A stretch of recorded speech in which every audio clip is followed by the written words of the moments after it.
ನಿಮ್ಮ ಅಭಿಪ್ರಾಯಗಳೇನು about loyalty? Like for example today ಈಗ ಸ್ಪರ್ಶದು ಎಷ್ಟು 1000 ಕಸ್ಟಮರ್ಸ್ ಇದ್ದಾರೆ, ಎಷ್ಟು ಲ್ಯಾಕ್ಸ್ ಕಸ್ಟಮರ್ಸ್ ಇದ್ದಾರೆ. ಲಾಯಲ್ಟಿ ಅದೇ ಫುಡ್ ಪ್ರಾಡಕ್ಟ್ ನೀವು ಬಂದಾಗ ಬೇಗ ಸ್ವಿಚ್ ಆಗೋದಿಲ್ಲ ಜನ. It takes its own sweet time. ಯಾಕಂದರೆ ಆ ಚೇಂಜ್ ಆಗಬೇಕಂದ್ರೆ ಎಲ್ಲೋ ನಿಮಗೆ ಬ್ರೇಕ್ ಆಗಬೇಕು, ಸಡನ್ ಇಂಟ್ರಡ್ಯೂಸ್ ಆಗಬೇಕು. ನಾನು ಹೇಳ್ದಂಗೆ ಅವ್ರಿಗೆ ಇಷ್ಟ ಆದರೆ ದೆನ್ ದೆಲ್ ಸ್ವಿಚ್, ಇಲ್ಲ ಅಂದರೆ ಜನ್ರೇಷನ್ಸ್ ಟುಗೆದರ್ ಏನು ಬರ್ತಿದೆ ಅದೇ ಇರುತ್ತೆ. So the loyalty is very high. But thankfully we have been able to stable ಆಗಿ ಗ್ರೋ ಆಗೋಕ್ಕೆ ಫ್ರಮ್ 2006ಇಂದ ಮಾಡ್ಕೊಂಡು ನಾವು ತುಂಬ ಹೈ ಜಂಪ್ ಮಾಡೋಕ್ಕೆ ಯಾವತ್ತೂ ನೋಡಿಲ್ಲ. For us it's always about baby steps. Consistent ಇರಬೇಕು, ಎಲ್ಲೂ ಡ್ರಾಪ್ ಆಗಬಾರ್ದು. It should be even if it's a little push it's okay, but ನಮಗೆ ಬೀಳಕ್ಕೆ ಇಷ್ಟ ಇಲ್ಲ ಆ್ಯಂಡ್ ಜಂಪ್ ಮಾಡೋಕ್ಕೂ ಇಷ್ಟ ಇಲ್ಲ. ನೀವು ಮಾರ್ಕೆಟಿಗೆ ತೊಗೊಂಡೋಗಿ ಕೊಡ್ಬೋದು ಡಬಲ್ ದ ಸ್ಟಾಕ್, ಜನ ತೊಗೊಂಡಿಲ್ಲ ಅಂದರೆ ಏನು ಮಾಡ್ತೀರಾ? It's a perishable good again. So we never focus on just dumping the product ಎಲ್ಲಾದ್ರೂ. ವಿ ಫೋಕಸ್ ಆನ್ ಏನು ಸ್ಲೋ ಗ್ರೋತ್, ಜನ ತಗೊಳ್ಳಿ, ಸ್ಲೋಲಿ ಗ್ರ್ಯಾಜುವಲಿನೇ ಅದು ಇನ್ಕ್ರೀಸ್ ಆಗೋದು. ಸೊ 2006ಅಲ್ಲಿ ವೆನ್ ಯು ಸ್ಟಾರ್ಟೆಡ್ ಅವತ್ತು ಎಷ್ಟು ಕಸ್ಟಮರ್ಸ್ ಇದ್ರು? ಕಸ್ಟಮರ್ಸ್ಗಿಂತ ಅಲ್ಲಿ ಟಾಕ್ ಇನ್ ಡಿಸ್ಟ್ರಿಬ್ಯೂಷನ್ ವರ್ಡ್ಸಲ್ಲಿ. ಡಿಸ್ಟ್ರಿಬ್ಯೂಟರ್ಸ್ ನಮ್ಮ ಹತ್ರ ಒಂದು 15-20 ಡಿಸ್ಟ್ರಿಬ್ಯೂಟರ್ಸ್ ಇರಬಹುದು.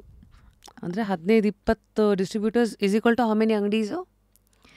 ಒಬ್ರಿಗೆ ಒಂದು ಸೇ ಟೇಕ್ ಅರೌಂಡ್ 2000 ಸ್ಟೋರ್ಸ್. ಒಂದು ಡಿಸ್ಟ್ರಿಬ್ಯೂಟರ್ಗೆ 2000 ಅಂಗಡಿ ಇರುತ್ತಾ?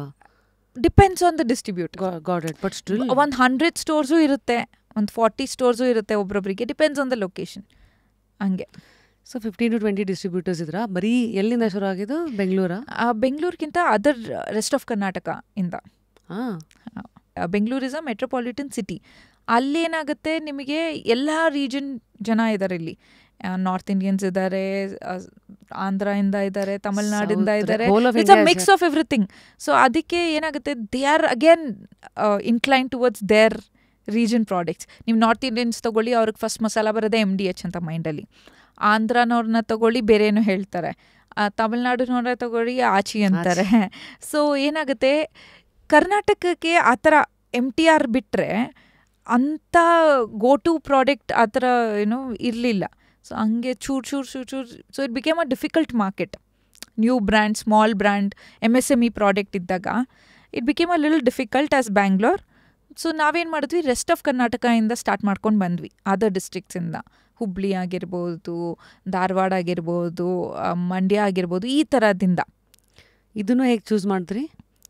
ಇದು ಹಿಂಗಿಲ್ಲ, ಲೈಕ್ ನಮಗೆ ಎಲ್ಲಿ ಡಿಸ್ಟ್ರಿಬ್ಯೂಟರ್ ಸಿಗ್ತಾರೆ ಆ ಥರ ಅಲ್ಲಲ್ಲಿ ಮಾಡ್ಕೊಂಡು. ಸೊ ಈ ಥರ ಸ್ಟಾರ್ಟ್ ಆಗಿ ಇನಿಷಿಯಲ್ ಡೇಸ್ ಡಿಫಿಕಲ್ಟೀಸ್ ಏನೇನಿರುತ್ತೆ ಯೂಶಲಿ ಒಂದು ಮಸಾಲ ಬ್ರ್ಯಾಂಡ್ಗೆ? ಅದೇ ನೀವು ಹೇಳ್ದಂಗೆ ಲಾಯಲ್ಟಿ, ಸ್ವಿಚ್ ಮಾಡೋದು, ಕಾಂಪಿಟೇಟರ್ಸ್ ಇರ್ಬೋದು. ಈಗ ನೀವು ಸ್ಟಾರ್ಟಿಂಗ್ ಹೇಳಿದರೆ ನಾನು ಈ ಪಾಯಿಂಟ್ ಆಫ್ ಟೈಮಲ್ಲಿ ಡಿಫಿಕಲ್ಟೀಸ್ ಹೇಳ್ತೀನಿ. ಬಿಕಾಸ್ ಸ್ಟಾರ್ಟಿಂಗಲ್ಲಿ ಹೆಂಗೋ ನಡೆದ್ಬಿಡುತ್ತೆ. ಹೌದಾ? ಹಾಂ, ಬಿಕಾಸ್ ನೀವು ಯೋರ್ ಪ್ರೈಸಿಂಗ್ ವಿಲ್ ಬಿ ಏನೋ ಸ್ವಲ್ಪ ಲೋವರ್ ಇರುತ್ತೆ ಕಂಪ್ಯಾರಿಟಿವ್ಲಿ. ಸೊ ಏನಾಗುತ್ತೆ, ಇಟ್ಸ್ ಈಸಿಯರ್ ಟು ರಿಟೇಲ್ನ ನಾವು ಎಂಟರ್ಟೈನ್ ಮಾಡೋಕ್ಕೆ ಈಸಿ ಆಗಿಬಿಡುತ್ತೆ. But when you are one ಲೆವೆಲಲ್ಲಿ ಇರ್ತೀರಾ ಇನ್ ಬಿಟ್ವೀನ್, ಈಗ ನಮ್ಮ ಬ್ರ್ಯಾಂಡ್ ಇನ್ ಬಿಟ್ವೀನ್ ಇದೆ. ತೀರಾ ಲೋಕಲ್ ಆಗೂ ಇಲ್ಲ, ತೀರಾ ಹೈ ಎಂಡೂ ಇಲ್ಲ. ಸೊ ನಮ್ಮ ಹತ್ರ ಹೈ ಎಂಡ್ MTR ಥರ ಮಾಡೋಕ್ಕೂ we don't have those budgets, ಅಥವಾ ತೀರಾ ಸ್ಮಾಲ್ ಬ್ರ್ಯಾಂಡ್ಸ್ ಥರ ಏನೋ ಹೆಂಗೆ ಬೇಕೋ ಹಂಗೆ ಹೋಗೋಕ್ಕೂ we don't have. We have guidelines, we have to follow FSSAI guidelines ಇರ್ಬೋದು. ವಿ ಹ್ಯಾವ್ ಟು ಫಾಲೋ ನಮ್ಮದೇ ಒಂದು ಕ್ವಾಲಿಟಿ ಇರ್ಬೋದು, ಅದಕ್ಕೆ ಒಂದು ಎನ್ವೈರ್ಮೆಂಟ್ ನೀಟಾಗಿರಬೇಕು. All these things we have to focus on. ಆಮೇಲೆ ಚಾನಲ್ ವಿಲ್ ಬಿ ಹೈಯರ್, ಅಂದರೆ distribution channel, number of channel will be higher. ಆ ಥರ ಎಲ್ಲ ಬರುತ್ತೆ. ಆಮೇಲೆ ರಿಟೇಲ್ ಹೆಂಗೆ ಟ್ರೀಟ್ ಮಾಡುತ್ತೆ ಅಂದರೆ, ಮಿಡ್ ಲೆವೆಲ್ ಬ್ರ್ಯಾಂಡ್ಸ್ನ ನಮಗಿಲ್ಲಿ we can't give third grade quality, we have to give good quality.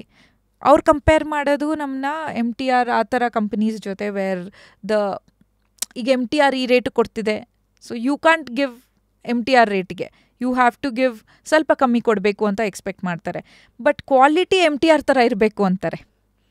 It's wise ವರ್ಸ ಅಲ್ವಾ? ನಿಮ್ಮ ಕ್ವಾಲಿಟಿ ಚೆನ್ನಾಗಿದ್ರೆ you have to pay a little more, but expectation is quality ಆ ಥರ ಇರಲಿ, ಆಮೇಲೆ ಪ್ರೈಸ್ ಕಮ್ಮಿ ಇರಲಿ ಅಂತ. ಪ್ರೈಸ್ ಬಂದಾಗ they compare us to a smaller brand, ಯಾರಿಗೆ distribution network is smaller, marketing costs ಇರಲ್ಲ, ಕಮ್ಮಿ ಇರುತ್ತೆ. ಮತ್ತು ಏನು ಒಂದು ಚೆಕ್ ಏನಿರುತ್ತೆ, ಈಗ FSSAI ಗೈಡ್ಲೈನ್ಸ್ ಪ್ರಕಾರ ನೀವು ಹೋದಾಗ ನಿಮಗೆ ಟೆಸ್ಟಿಂಗ್ ಇರುತ್ತೆ, ಆಮೇಲೆ cost on all these things ಏನಿರುತ್ತೆ ಅವ್ರಿಗಿರೋದಿಲ್ಲ, ಅವ್ರು ಜಾಸ್ತಿ ಫೋಕಸ್ ಮಾಡೋದಿಲ್ಲ. ಪ್ಯಾಕೇಜಿಂಗ್ ಕಾಸ್ಟ್ ಆಗಿರೋ, ಮೆಷಿನರಿ ಕಾಸ್ಟ್ ಎಲ್ಲನೂ ವಿಲ್ ಬಿ ಲೆಸರ್ ಅವ್ರಿಗೆ. ಸೊ ನಮಗೆ all those are add on costs. So we get squeezed out between mindsets, ಈ ಥರ ಮತ್ತು ಈ ಥರ ಮಧ್ಯದಲ್ಲಿ. ಚೆನ್ನಾಗಿ ಹೇಳಿದ್ರಿ.